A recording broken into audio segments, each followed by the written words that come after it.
SC వర్గీకరణ చరిత్ర, ఈ విషయం మీరు గుర్తుపెట్టుకోవాల్సిన అవసరం ఉంది. ఇది సామాజిక న్యాయం. ఆ రోజు నేను 96లో చేశాను. చేసిన తర్వాత కొన్ని సంవత్సరాలు అనుభవించారు. ఆ తర్వాత మీరు చూస్తే ఆనాటి ప్రభుత్వం కాపాడలేకపోయారు.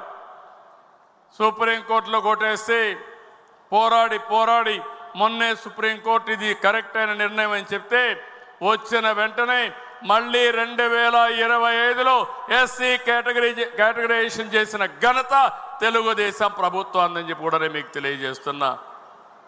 అదే మరిగా మైనారిటీస్కి కూడా ముస్లిం సోదరులకు హామీ ఇస్తున్నా. వక్ఫ్ బోర్డు ఆస్తులు కాపాడుతాం, మైనారిటీ సోదరులకు అండగా ఉంటాం. మౌజుములకి ఇమాములకి జీతాలు పెంచాం, రెగ్యులర్గా ఇస్తాం. అదే మరి ఇక్కడ హాజ్ హౌస్ను పూర్తి చేస్తాం, అమరావతిలో హాజ్ హౌస్ను పూర్తి చేస్తామని మైనారిటీ సోదరులందరికీ హామీ ఇస్తున్నా.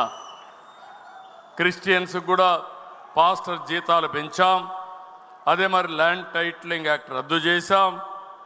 ఈ విధంగా మీరు చూసుకుంటే రేషన్ పంపిణీ విధానాన్ని కూడా సమీక్షించమని కోరారు.